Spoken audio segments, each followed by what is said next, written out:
Então esse sentimento o Criador deseja que esteja no nosso coração. Uma curiosidade, vocês devem ter reparado que o Criador ele sempre transmite o sentimento dele para os profetas, tá? Para os patriarcas, para os apóstolos, ou seja, os profetas muitas vezes para entender o que o Criador estava sentindo, tá? O Criador faz um corte na carne deles mesmo, tá? Por exemplo, o profeta Ezequiel já recebeu uma notícia de que a sua esposa morreria. Em um só momento, em um só golpe, será retirada a delícia da sua alma, a sua amada, ou seja, Ezequiel perdeu a sua esposa para sentir, bom, o Criador está sentindo agora eu entendo o que o Criador está sentindo, né? Ou seja, a esposa dele, que é Israel, foi retirada dele. Então, é uma coisa interessante, ele incendeia o coração dos servos dele com um sentimento que está dentro do coração dele, tá? Então, que nós sejamos como Pinhais, tá? Como Finéias, e que venhamos efetuar essa vingança de Yahuwah Elohim, tá? Que venhamos estancar a praga. E às vezes a gente tem que tomar uma atitude extrema.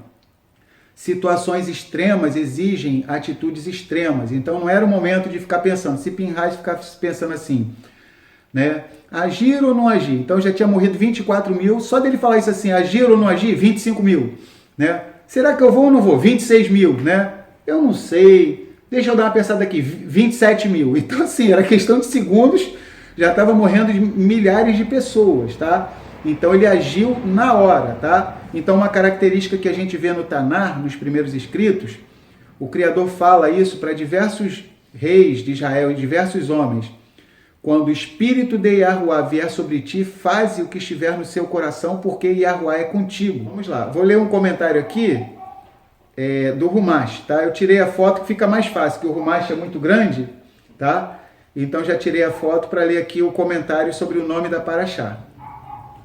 Qual a conexão entre Pinhais, que zelosamente vingou o seu Elohim, trazendo alívio à praga da ira divina, e outros conceitos que aparecem na Paraxá Pinhais, tá? O censo, no capítulo 26, a herança da terra de Israel, no capítulo 27, e os sacrifícios festivos, capítulos 28 e 29. Certamente o nome da Paraxá deve refletir o seu conteúdo inteiro, e não apenas o seu começo. Nossos sábios ensinam que Pinhais possuía a mesma essência de Eliahu Hanavi, de Elias, o profeta, que anunciará a verdadeira e completa redenção. Portanto, não é surpresa que, com a sua indignação justa e vingança pessoal, Pinhais alcançasse uma transformação um tanto quanto messiânica para o povo de Israel de seu tempo, de uma situação de depravação espiritual, que foi a adoração de Baal Peor, e emergência nacional, a praga, para uma de satisfação divina. Esta satisfação divina se manifestou de várias formas. O censo, que foi uma expressão da afeição de Yahuwah pelo povo de Israel. O Rashi comenta isso aqui, ó, porque eles são preciosos a ele, por isso ele, Yahuwah, os conta o tempo todo. Então, Yahuwah toda hora, sempre que acontece alguma coisa muito grave, uma mortandade entre o povo de Israel, assim como o pastor de ovelhas, se um grupo de lobos ataca as suas ovelhas, tá? Ele imediatamente faz a contagem, tá? Porque eles são preciosos a ele, né, a Yahuwah, e Yahuwah os conta o tempo todo. É um comentário do Rashi. A herança permanente da terra de Israel através de um sorteio divinamente inspirado e, finalmente, os sacrifícios diários, sabáticos e festivos associados com alegria e celebração. O tema de nossa paraxá é, portanto, a transformação do povo de Israel da depravação espiritual para a virtude. Então, a grande mensagem, o tema principal dessa paraxá é esse tema, tá? Pode falar. O Pablo colocou um comentário aqui. Pinhais tipifica aqueles que não se contaminaram os 144 mil no Apocalipse?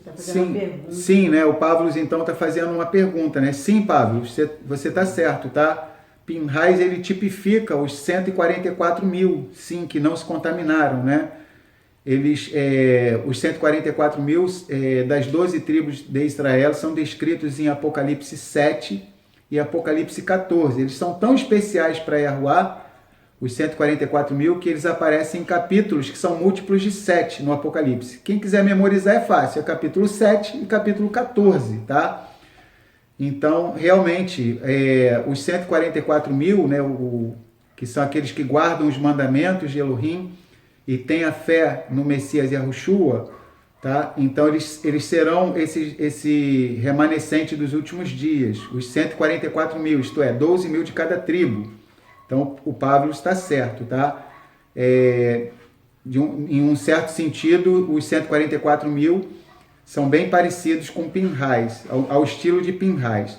Praticamente falando, Pinhais estabeleceu um exemplo para todos nós, mostrando-nos como trazer esta transformação, ou seja, sempre que é possível aumentar a posição moral ou espiritual dos outros, a pessoa não deve ficar parada e ponderar.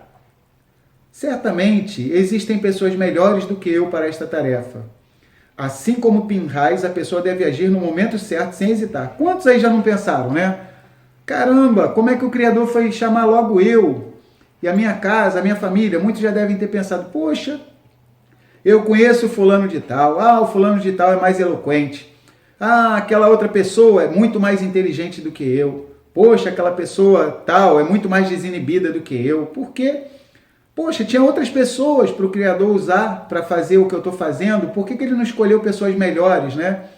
Mas o Criador vê o coração. A gente se lembra do profeta Samuel, que o Criador deu uma ordem, né? Vai, enche o seu chifre, né? O recipiente, né? De azeite, e vai na casa de Ishai, de Jessé, e eu tenho me servido de um de seus filhos para ser rei de Israel. E ele achou que era aqueles grandões lá, fortes, né? Grandões, lá os filhos mais velhos, mas não era nenhum daqueles. Samuel estava olhando para o que estava diante dos olhos, e Yahuá olha para o que está dentro do coração, né? Nós sabemos que quem foi escolhido foi Davi, né? Que se tornou o grande salmista de Israel, né? Meler David. Então, às vezes a gente pensa, pô, certamente existem pessoas melhores do que eu para o Criador ter chamado, mas Shaul, né, Paulo, ele diz que Elohim, ele usa as coisas que não são para envergonhar as que são, as coisas loucas para envergonhar as sábias, para que ninguém se vanglorie diante de Elohim, mas aquele que se gloria, glorie-se em Yahuá, né? Então, Paulo, em 1 Coríntios, está citando um texto de Irmiarro, Jeremias capítulo 9, tá? Então, vamos lá. E assim como Yahuá concedeu a Pinhais a mesma essência de Eliarro Hanavi, do profeta Elias, para poder realizar a sua missão, da mesma forma Yahuá inspirará cada um de nós, olha que bonito, com o espírito necessário para transformar o nosso atual exílio, a Galut, em um estado de redenção. É o nosso trabalho, no entanto, galvanizar este espírito em ação. Então, olha que lindo esse comentário, tá? Então, Pinhais, ele é alguém que colocou em prática, tá? Ele não foi uma pessoa que ficou só na teoria, tá? Ah, eu estou pensando aqui, eu estou vendo um negócio errado, tá morrendo um monte de gente, né? Poxa, olha só, o meu tio-avô Moshe, né? Poxa, Moshe não fez nada, né? Moshe ficou paralisado, não matou o Zimri, né? Da tribo de Simeão, o israelita que estava pecando, com a Cosbi, né, com a Midianita, né? Poxa, Moshe não fez nada, né? O meu pai Elazar não fez nada, né? Pessoas mais iminentes do que eu, né? Os príncipes das tribos não fizeram nada. Logo eu, né? Vou ter que fazer alguma coisa, mas a gente vai ver que Pinhais, o coração dele foi inflamado pelo zelo de Yahuá Elohim. E a palavra zelo, que no hebraico é kaná, ela pode ser traduzida também como ciúme, tá? A gente pode traduzir das duas maneiras, ou seja, a gente vai ver daqui a pouco, Pinhais, ele sentiu ciúme pelo ciúme de Yahuá Elohim. Olha que coisa, só para vocês entenderem, qual foi a atitude de Pinhais? Vou falar de um jeito que vai ficar fácil de todo mundo entender, tá? Imagine que a gente esteja em um determinado lugar, vamos imaginar, a gente está num determinado lugar, e a esposa, tá? Ou a noiva de algum amigo nosso, de uma pessoa que a gente ama muito, tá? Ela está sendo assediada por alguma pessoa, tá? Alguma pessoa está assediando ela, está desrespeitando ela. e a gente pensa assim, poxa, o meu amigo não está aqui próximo, o marido dela. Então, eu vou agir, né? Eu vou agir como eu queria que alguém agisse para defender minha esposa, tá? Então, o que acontece? A pessoa, nesse caso, que fosse defender a esposa ou a noiva do amigo, ele estaria sentindo um ciúme pelo ciúme do amigo. Se o meu amigo estivesse aqui, o coração dele ia se inflamar de ciúme, de zelo, e ele ia agir. Então a gente age, faz o que aquela pessoa faria, o cônjuge faria, tá? O noivo ou o marido, e a gente protege aquela pessoa. Então os nossos sábios em Israel fazem essa comparação, tá? Ou seja, Pinhas, tá? Ele fez... O coração dele, na verdade, foi inflamado por um sentimento, tá? A gente vai ver que em Filipenses 2,13 diz, porque ele, ou seja, Yahuwah, é quem opera em nós o querer e o realizar segundo a sua vontade. Ou seja, foi Yahuwah que incendiou o coração dele, de Pinhas, que era um coração aberto, tá? Incendiou o coração dele com o próprio ciúme do Criador, tá? Com o próprio zelo do Criador. E ele foi um instrumento ali para efetuar aquela vingança, tá bom? Então esse sentimento o Criador deseja que esteja no nosso coração. Uma curiosidade, vocês devem ter reparado que o Criador, ele sempre transmite o sentimento dele para os profetas, tá? Para os patriarcas, para os apóstolos, ou seja, os profetas muitas vezes para entender o que o Criador estava sentindo, tá? O Criador faz um corte na carne deles mesmo, tá? Por exemplo, o profeta Ezequiel, já recebeu uma notícia de que a sua esposa morreria. Em um só momento, em um só golpe, será retirada a delícia da sua alma, a sua amada. Ou seja, Ezequiel perdeu a sua esposa para sentir. Bom, o Criador está sentindo dessa... Agora eu entendo o que o Criador está sentindo, né? Ou seja, a esposa dele, que é Israel, foi retirada dele. Então, é uma coisa interessante. Ele incendeia o coração dos servos dele com um sentimento que está dentro do coração dele, tá? Então, que nós sejamos como Pinhas, tá? Como Finéias, que venhamos efetuar essa vingança de Yahuwah Elohim, tá? Que venhamos estancar a praga. E às vezes a gente tem que tomar uma atitude extrema. Situações extremas exigem atitudes extremas. Então não era o momento de ficar pensando. Se Pinhas ficasse pensando assim, né? Agir ou não agir? Então já tinha morrido 24 mil. Só dele falar isso assim, agir ou não agir? 25 mil, né? Será que eu vou ou não vou? 26 mil, né? Eu não sei. Deixa eu dar uma pensada aqui, 27 mil. Então, assim, era questão de segundos, já estava morrendo de milhares de pessoas, tá? Então, ele agiu na hora, tá? Então, uma característica que a gente vê no Tanar, nos primeiros escritos, o Criador fala isso para diversos reis de Israel e diversos homens. Quando o Espírito de Yahuwah vier sobre ti, faze o que estiver no seu coração, porque Yahuwah é contigo, tá? Então, no Tanar diz assim, então o Espírito de Yahuwah se apossou, né, de fulano, de ciclano, e ele foi lá e fez uma coisa, tá? Então vamos abrir nossas escrituras, só para a gente entender, tá? Em Filipenses 2,13, que a gente já falou, tá? Filipenses 2,13, mas para deixar marcado em nossas escrituras, tá? Filipenses 2,13, tá bom? Olha que interessante, o que diz? Porque Elohim é o que opera em vós, tanto querer como o efetuar, segundo a sua boa vontade. E Isaías 26,12, pode falar, Daniel. O Birata colocou interessante que após o ato de Pinhas, o Criador fala a Moshe para afligir os midianitas. Isso mesmo, para afligir os midianitas. A gente vai ver o motivo, foi legal que o Biratã colocou, né? Os midianitas não tinham nada a ver com a história, só de curiosidade. Os midianitas eram inimigos dos moabitas, só de curiosidade. Eles se uniram, fizeram as pazes só para ferrar Israel. E não é isso que acontece nos nossos dias? Nações que são inimigas, elas se unem, acabam as diferenças entre elas quando o assunto é destruir Israel, tá?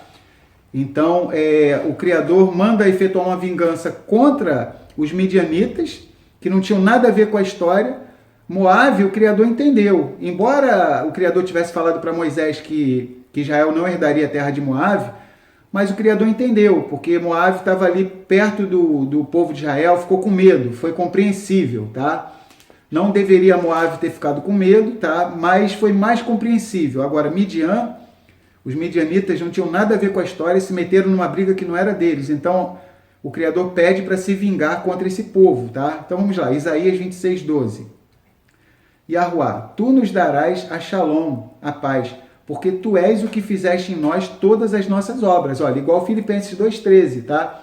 Então, Yahuá, ele é que acaba agindo através de nós. Tudo que nós temos que fazer é o quê? Dar liberdade para Ruach HaKodesh, para o Espírito Santo agir através de nós. Pode falar. O Elisha colocou, Pinhas tinha sangue midianita. Se ele tem, foi contra os costumes perversos de seu povo, para ter zelo com aquilo que é de bom, de não se perverter com as mulheres paganizadas meretrizes.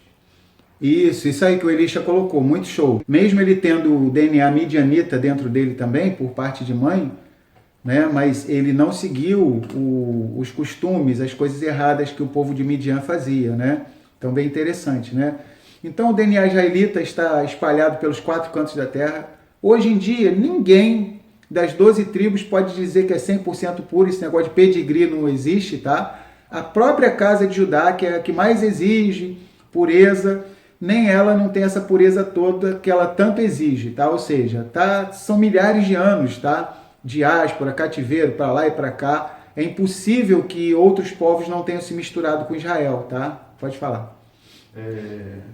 Aí eu ia achar que colocou sobre aquele negócio que tu estava dando exemplo sobre os profetas, algumas coisas. Aí Yachar colocou Oséias tendo que tomar uma prostituta. Aí, muito legal esse comentário do Yachar, né? Ou seja, Oséias, né? Roché, tendo que tomar uma prostituta, né? O profeta não entenderia, tá? Quando ele recebeu essa ordem de casar com uma prostituta, ele entendeu, caramba, agora eu estou entendendo como é que Yahuá Elohim está se sentindo, né? Então isso é uma coisa interessante, até para a gente já refletir, tá? Então muitas das nossas tristezas, na verdade, é uma tristeza até que o Criador coloca no nosso coração, tá?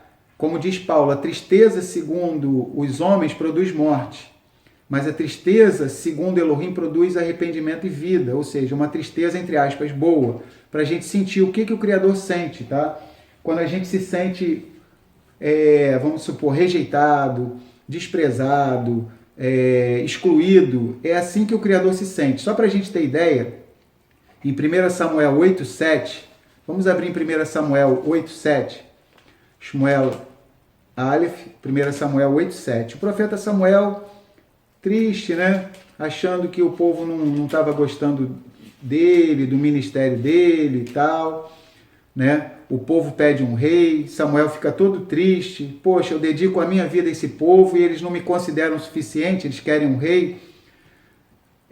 Então olha o que diz o texto aqui, 1 Samuel 8,7. E disse Yahuá a Samuel, ouve a voz do povo em tudo quanto te disser, pois não te tem rejeitado a ti, antes a mim me tem rejeitado, para eu não reinar sobre ele. Olha que coisa interessante, tá? Então, quando rejeitam a palavra do servo de Elohim, quem rejeita, não rejeita a gente, rejeita aquele que nos enviou, tá? Que é o nosso Elohim. Então, vamos lá. A Michelle está perguntando qual é a referência de Isaías. Isaías 26, 12. Deixa eu só conferir se é 26, 12 mesmo, tá? Espera aí só um instantinho. Isaías, capítulo 26, versículo 12. Isso mesmo, tá? Então, Filipenses 2, 13 e Isaías 26, 12, tá? Diz que Yahuá, ele é que age através de nós, tá? Como nós vemos lá em Jacó, em Tiago, na Aliança Renovada, no capítulo 1, ele fala, toda boa dádiva e todo dom perfeito vem do alto, do Pai das luzes, em quem não há sombra nem variação, tá? Ou seja, tudo aquilo que a gente faz de bom é o Criador que inflama o nosso coração para fazer aquilo, tá? O nosso trabalho é colocar em prática o que João Batista falou, né? Yohanan Hamatbil. João imersor falou assim, convém que ele cresça, ou seja, que o Mashiach cresça e que eu diminua, tá? E esse homem, né, Yohanan Hamatbil, João Batista, de acordo com Yahushua HaMashiach, foi o maior homem que já existiu, né? Mashiach falou, entre os nascidos de mulher, nunca houve ninguém maior do que Yohanan, o imersor, né, do que João Batista. Ou seja, Um homem que diz lá no Evangelho de João, no capítulo 10, que ele não fez nenhum sinal, nenhum milagre, mas disseram assim, na verdade, João, Yohanan, não fez nenhum milagre. Porém, tudo quanto ele disse acerca de Yahushua era verdadeiro. Então, a nossa vida tem que ser consagrada ainda que a gente não venha fazer sinais, milagres, mas falar coisas verdadeiras sobre o Mashiach. Ou seja, o homem que foi considerado o maior não fez nenhum milagre, nenhum sinal, mas tudo que ele falava do Mashiach era verdadeiro. Ou seja, ele ultrapassou personagens no Tanar que fizeram sinais, prodígios. João Batista não fez nenhum milagre, tá? Mas ele foi escolhido para ser o precursor do Messias, a voz do que clama no deserto, endireitem o caminho, a vereda de Yahuá, tá? Então ele foi escolhido, tá bom? Então essa é a nossa tarefa, tá? Então vamos lá, vamos ler, o Daniel leu para nós, Números 25, do 10 até o 12, tá? Em hebraico a gente vai para a tradução. Então, Yahuá falou a Moshe dizendo, Pinhais, filho de Elazar, filho de Aharon, o sacerdote, desviou a minha ira de sobre os Bnei Israel, de sobre os filhos de Israel, pois zelou o meu zelo, pois enciumou-se no meu ciúme, no meio deles, de modo que no meu zelo, no meu ciúme, não consumi os filhos de Israel. Olha que coisa bonita, tá? Vamos abrir, a atitude de Pinhais foi muito ousada, tá? Vamos abrir em Provérbios 28:1. Vamos abrir em Provérbios 28:1.